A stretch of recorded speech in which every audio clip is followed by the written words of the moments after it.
Zipani za ndale ku Malawi zikuyankhulana koma mwanjibisira.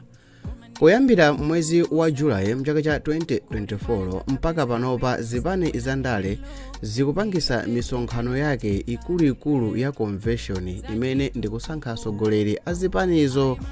Koma chodabwisa ndi chakuti chipani chilichonse chikafunsidwa kuti kodi chipanga mgwirizano ndi chipani chiti chimene chipita nawo kumavoti mchaka cha 2025, chipani china chilichonse chikumayankhula molimba mtima kuti chiyenda chokha ndipo sichingapange alliance ndi chipani china chilichonse.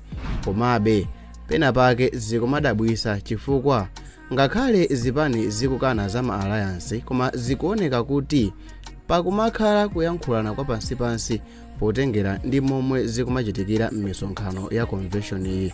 Chipani cha Malawi Congress Party MCP ndi chomwe chinayamba kupanga msonkhano waukulu ku BICC ku Lilongwe, komwe adasankha presidential candidate wawo komanso anthu amene akhale m'maudindo a chipani chimenechi cha MCP mchaka cha 2025. Ku msonkhano wa convention wa MCP kunabwera osatira chipani cha The Peoples kapena kuti PP, omwe pofunsidwa ndi atolankhani ananena kuti abwera kuzangokhazika anzawo koma sikuti apanga mgwirizano kapena kuti alliance ayi. Patadusa masiku nacho chipani cha Democratic Progressive DPP chinapangisa msonkhano wawo waukulu wa convention omwe anasankha presidential candidate wawo komanso maudindo ena a convention ku DPP kumeneku kukomesa hall.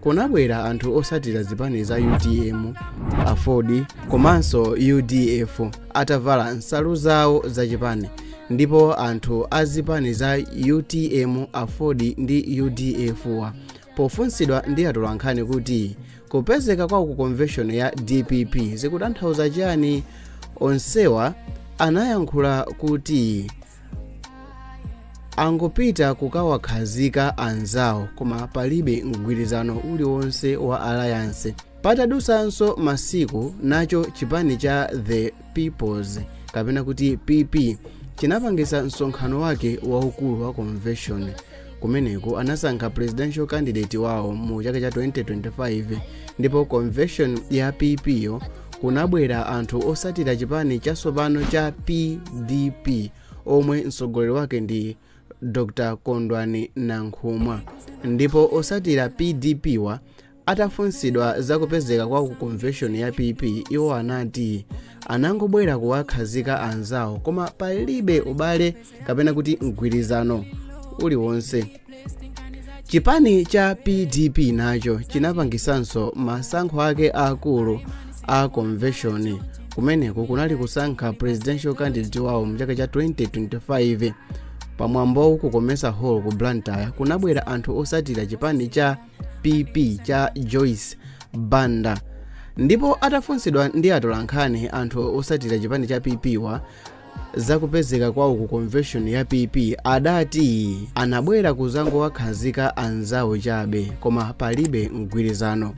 Chipani cha Afodi nacho sichinasalire mbuyo, chapangisa msonkhano wawo wa convention, ndipo kumeneku kunabwera anthu osatira zipani za DPP, UTM ndi UDF atavala makaka a zipanizo, ndipo anthu atafunsidwa ndi atolankhani anati angobwera kuzangowakhazika anzawo a Afodiwo.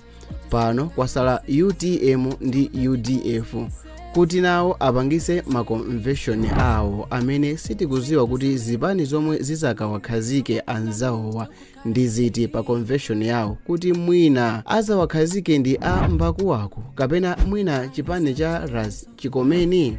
Koma apapa tonse tikhonza kuvomereza ndithu kuti zipani za ndale zikuyankhulana mchibisibisi, ngakhale chipani chilichonse chikupanga challenge kuti chizayima pachokha popanda alliance mchaka cha 2025. Koma potengera ndi 50+1 ndi chachidziwikire ndithu kuti pamene zipani almost 4 zikuluzikulu zili pa ballot paper ndi zosatheka chipani china chilichonse kutenga 50+1 payokha. Azayenera ndithu kukhala ndi chipani china chake kuti apite chisogolo. Bwanji mutachita subscribe kuti tizikwanisa kukupasirani zonse zimene zikuchitika mdziko lathu, mdziko la Malawi, mopanda kunyoza munthu, mopanda kukondera munthu. Dzina langa ndine Sam Mavita, nimapanga ma videos osiyanasiyana pa YouTube. Kupanga chisankho chochita subscribe.